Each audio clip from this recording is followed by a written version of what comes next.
अस्सलाम वालेकुम। आजकल की वॉर सिचुएशन में हर इंसान चाह रहा है कि कोई ऐसी कंपनी मिल जाए इन्वेस्ट करने के लिए जो कि हाई ऑयल प्राइसेस से भी प्रोटेक्टेड हो और इन्फ्लेशन अगर ज़्यादा बढ़ जाए उससे भी प्रोटेक्टेड हो।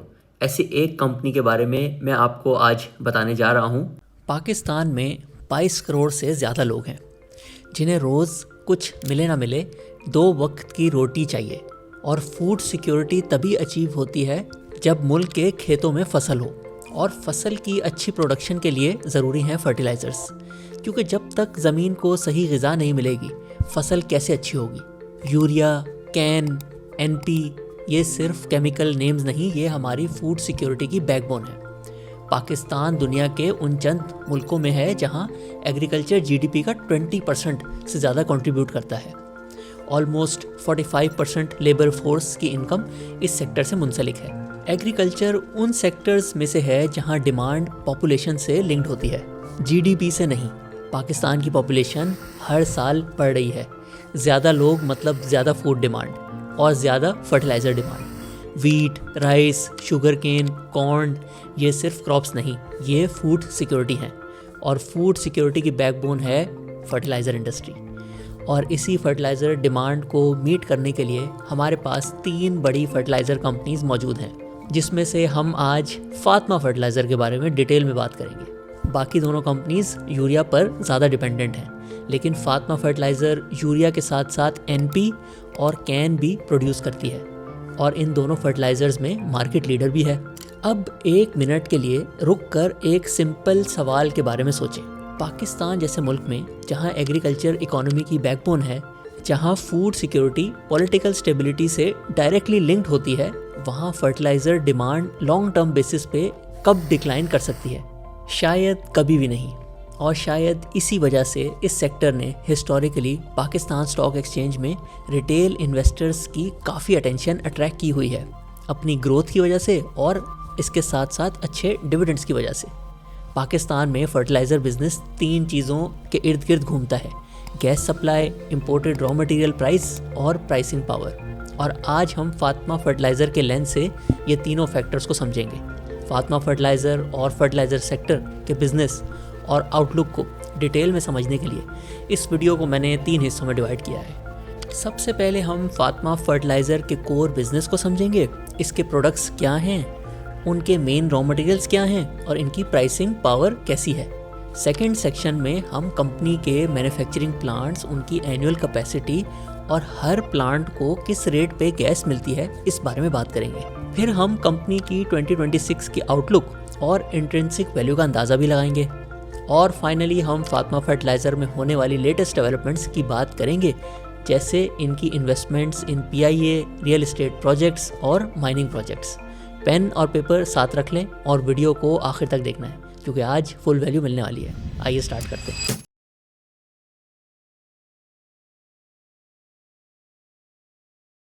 फातिमा फर्टिलाइज़र लिमिटेड 2 बड़े इंडस्ट्रियल हाउसेस फातिमा ग्रुप और आरिफ हबीब ग्रुप का एक जॉइंट वेंचर है। फर्टिलाइज़र पॉलिसी 2001 ने इस कंपनी की बुनियाद रखी। गवर्नमेंट ने देखा कि पाकिस्तान की फर्टिलाइज़र डिमांड जो है वो बढ़ती जा रही है और एग्जिस्टिंग प्लांट्स इस ग्रोइंग डिमांड को मीट करने के लिए नाकाफ़ी हैं। तो नए इन्वेस्टर्स को अट्रैक्ट करने के लिए पॉलिसी ने न्यू एंट्रेंट्स को कंसेशनरी रेट पर गैस प्रोवाइड की फॉर 10 ईयर्स। फातिमा फर्टिलाइज़र ने इसी मौके का फ़ायदा उठाया और 3 प्रोडक्ट्स यूरिया, कैन और एनपी के साथ एक फुल स्पेक्ट्रम फर्टिलाइज़र प्लांट में इन्वेस्टमेंट की। एक पॉलिसी, 2 स्ट्रॉन्ग ग्रुप्स, 3 प्रोडक्ट्स, ये है फातिमा की फाउंडेशन। पहली इंपॉर्टेंट बात, फातिमा फर्टिलाइज़र सिर्फ यूरिया पर डिपेंडेंट नहीं है, ये कैन और एनपी में भी मार्केट लीडर है। ये बात छोटी लगती है, लेकिन बिजनेस इकोनॉमिक्स में बहुत इंपॉर्टेंट है। अब मैं आपको एक एक करके इन तीनों फर्टिलाइज़र प्रोडक्ट्स को ओनर्स की तरह एक्सप्लेन करता हूँ। यूरिया पाकिस्तान का सबसे ज़्यादा इस्तेमाल होने वाला नाइट्रोजन फर्टिलाइज़र है, जिसकी एनुअल डिमांड 6 से लेके 6.5 कभी 6.7 मिलियन मेट्रिक टन्स है। इंडस्ट्री एस्टिमेट्स के मुताबिक फातिमा का शेयर रफली 14% से लेके 18% के करीब है। लेकिन पाकिस्तान का सबसे मशहूर फर्टिलाइज़र यूरिया बनता कैसे है? आइए आज मैं आपको बहुत सिंपल अल्फाज में समझाता हूँ। रिपोर्ट्स के मुताबिक 1 टन यूरिया बनाने के लिए टोटल तकरीबन 27 से 28 गैस के यूनिट लगते हैं। गैस कॉस्ट ऑफ प्रोडक्शन का ऑलमोस्ट 60 to 70% हिस्सा है, जो डायरेक्टली प्रॉफिट्स को अफेक्ट करता है। पाकिस्तान में यूरिया की प्रोडक्शन कैपेसिटी भी अराउंड 6.5 से लेके 7 मिलियन टन्स है। यानी इस डिमांड इन्वायरमेंट में local production utilization generally high रहती है। मामूली इंपोर्ट्स सिर्फ तब होते हैं जब सीजनल डिमांड हाई हो या फिर कोई प्लांट जैसे टर्न अराउंड या मेंटेनेंस पे चला जाए, और यही चीज़ फातिमा जैसे लोकल प्रोड्यूसर्स के लिए स्ट्रक्चरल एडवांटेज बन जाती है। अब सोचें अगर कभी गैस प्राइस बढ़ जाए तो क्या होगा। इनके मार्जिन्स तब भी ज़्यादा अफेक्ट नहीं होते। आप सोच रहे होंगे ऐसा क्यों? क्योंकि लोकल यूरिया अब भी इम्पोर्टेड यूरिया के मुकाबले में सस्ता है। कमोडिटी मार्केट्स में लोकल और इम्पोर्टेड यूरिया में एवरेज 2500 से 3000 पर बैग का प्राइस डिफरेंस रहता है, और अब तो ये डिफरेंस मज़ीद बढ़ जाएगा ग्लोबल ऑयल शॉक की वजह से, क्योंकि दुनिया में गैस महंगी हो रही है। लेकिन लोकल गैस के रेट्स मोर और लेस फिक्स्ड हैं, सो प्राइस भी कम है वर्सेस इंपोर्ट्स, और सप्लाई भी डिमांड के बराबर है।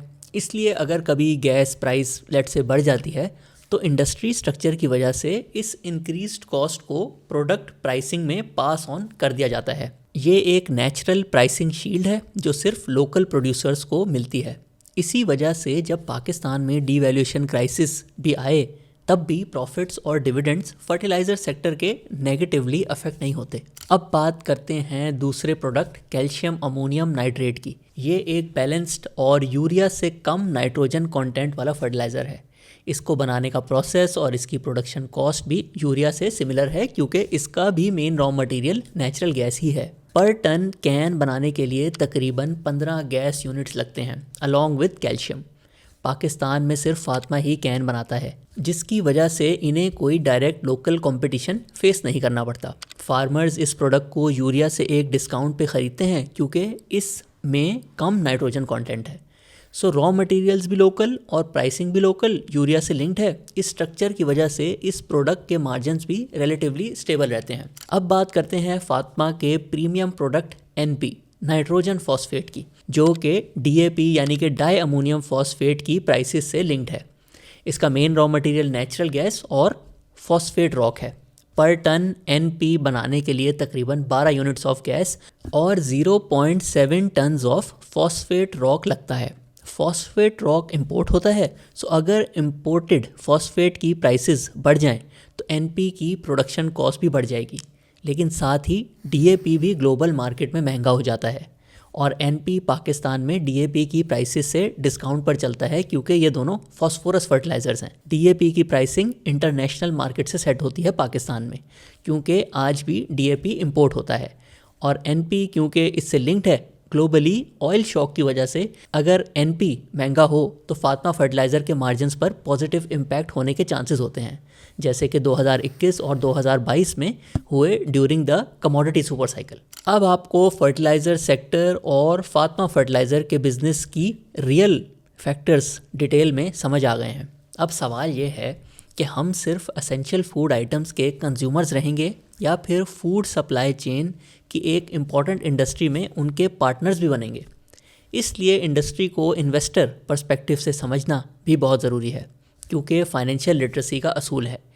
एक इंसान जब तक पैसिव इनकम क्रिएट ना करे, फाइनेंशियली फ्री होना काफ़ी मुश्किल हो जाता है। और passive income is build by owning assets, और एसेट्स बनाने का one of the best veg is investment करने की आदत को अडॉप्ट करना। अब हम चलते हैं फातिमा फर्टिलाइज़र की 2026 के आउटलुक पे, जिसमें हम कंपनी की अदर इन्वेस्टमेंट्स को भी डिस्कस करेंगे। इससे पहले मैं आपको एक इम्पॉर्टेंट बात बताना चाहता हूँ। रीसेंट वॉर में PSX की करेक्शन के बाद उन तमाम लोगों के लिए जिन्होंने किसी भी वजह से PSX की 2024 की 2025 की जर्नी मिस कर दी थी, उनके लिए एक सिमिलर अपॉर्चुनिटी क्रिएट हो रही है। और इस एस्पेक्ट को हमने फुल डिटेल में एक्सप्लेन किया है कि कैसे हिस्ट्री बताती है कि ऑयल शॉक्स के टाइम पे PSX में इन्वेस्ट करना नेक्स्ट फ्यू ईयर्स में कितने अच्छे रिजल्ट्स दे सकती है। 100% गारंटी तो किसी भी चीज़ की नहीं होती, but famous thinker mark Twain कहते हैं, history doesn't repeat itself but it often rhymes. 2025 में PSX की परफॉर्मेंस और हमारी परफॉर्मेंस आप स्क्रीन पर देख सकते हैं, जिसकी ऑडिटेड रिपोर्ट बहुत जल्द हमारी वेबसाइट पे अवेलेबल हो जाएगी। और अब जब ये कॉन्फ्लिक्ट कंक्लूड हो गई है, हिस्ट्री बताती है कि वी शेप रिकवरी एक्सपेक्टेड है। 2025 में भी पाकिस्तान इंडिया की वॉर को देखें और ईरान इजराइल कॉन्फ्लिक्ट के बाद भी हमने ये रिकवरी विटनेस की थी।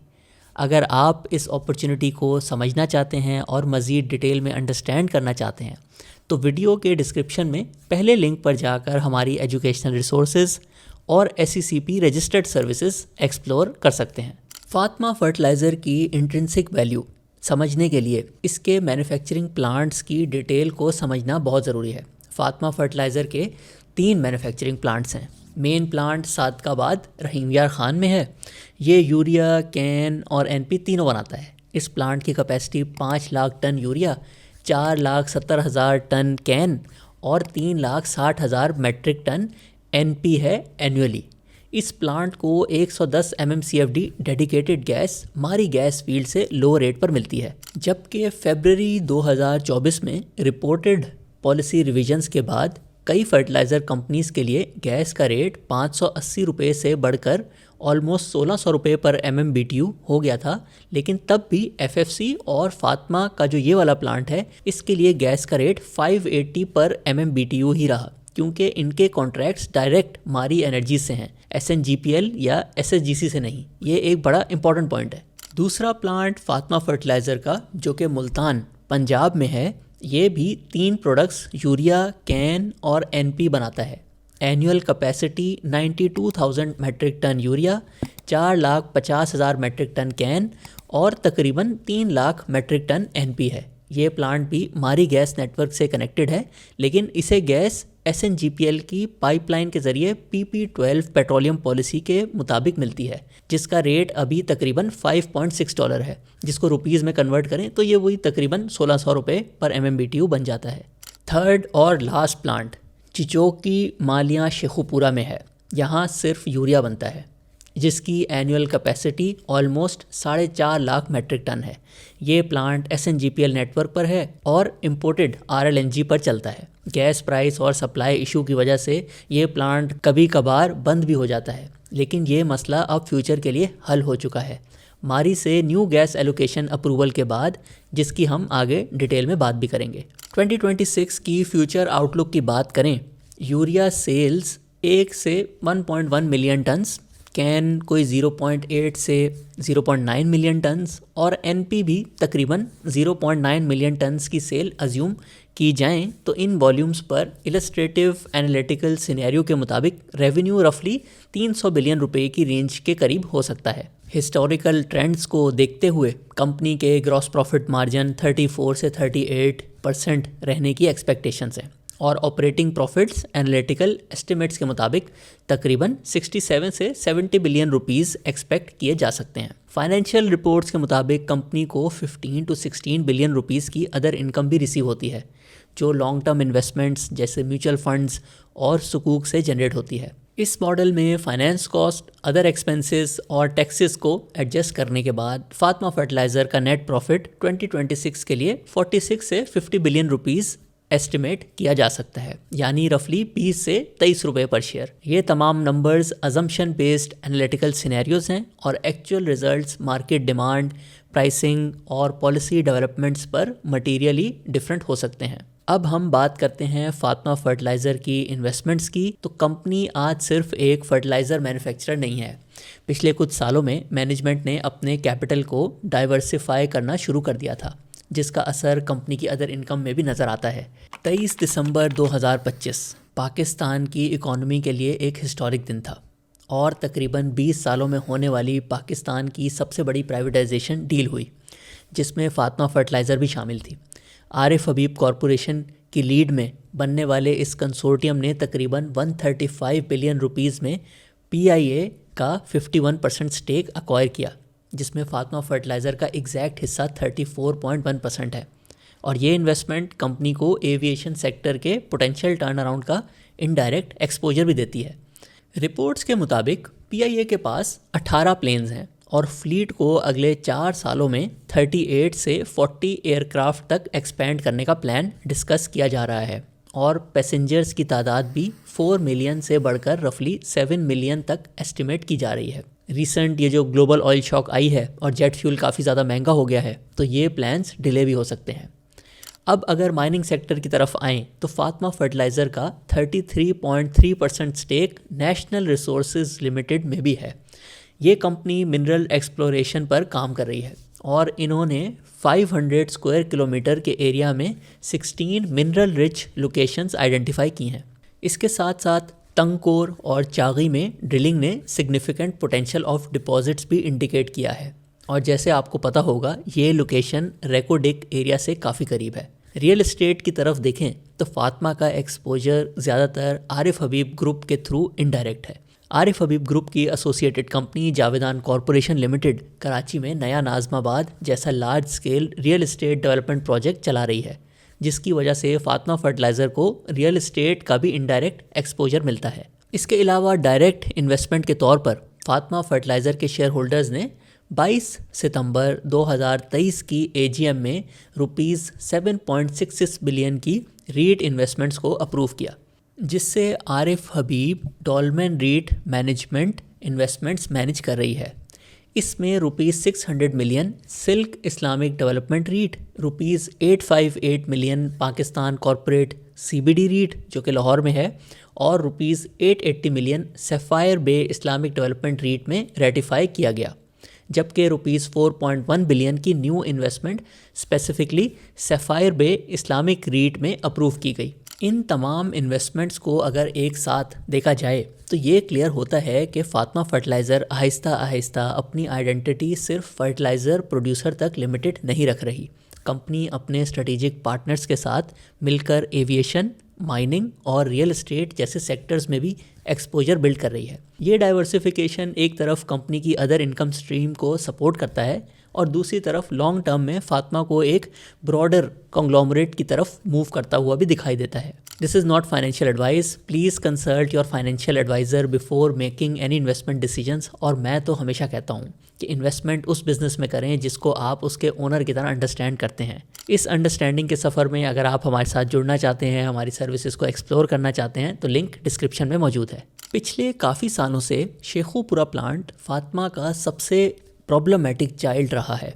वजह ये प्लांट एसएनजीपीएल नेटवर्क पे था, जहां गैस सप्लाई कभी भी बंद हो जाती थी, रेट बार बार बढ़ता था और हर क्वार्टर ईसीसी से अप्रूवल लेना पड़ता था।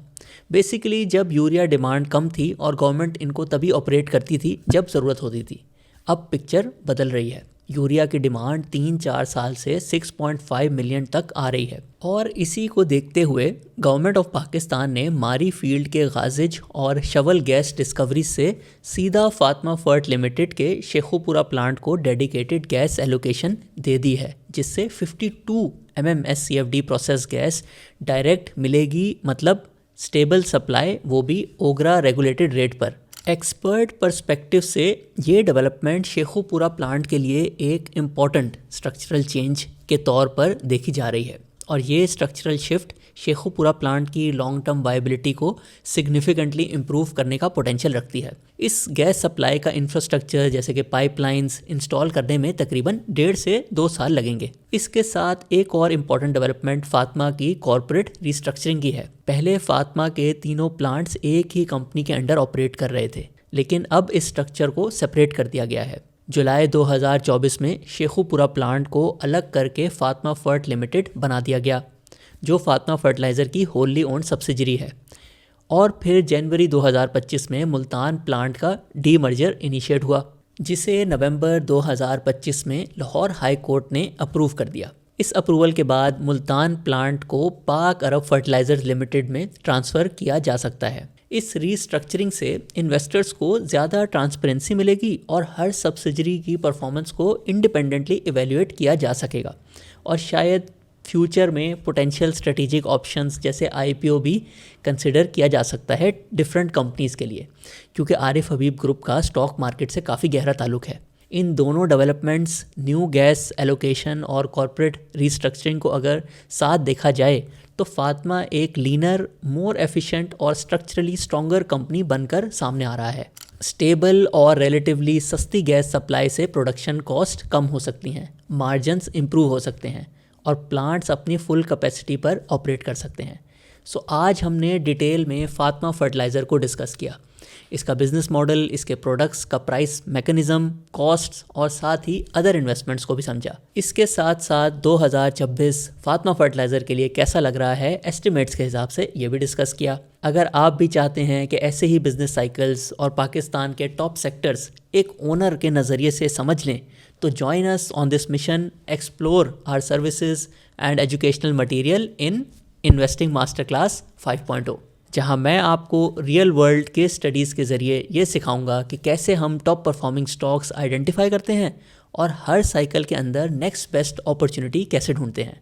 क्योंकि फाइनेंशियल लिटरेसी का असूल है, एक इंसान जब तक पैसिव इनकम क्रिएट ना करे फाइनेंशियली फ्री होना काफ़ी मुश्किल हो जाता है। और passive income is build by owning assets, और एसेट्स बनाने का one of the best veg is investment करने की आदत को अडॉप्ट करना। सी यू इनसाइड। अब मैं आपसे 2 सवाल पूछना चाहता हूं और ऑनेस्टली मुझे कमेंट्स में आपका व्यू ज़रूर चाहिए, क्योंकि आपको पता है हम आपके सारे कमेंट्स पढ़ते हैं। फर्स्ट, फातिमा फर्टिलाइज़र की डाइवर्सिफिकेशन स्ट्रैटेजी, चाहे वो माइनिंग हो, रियल एस्टेट हो या PIA, इन सब को देखते हुए आपको कौन सा सेक्टर सबसे ज़्यादा प्रॉमिसिंग नज़र आ रहा है।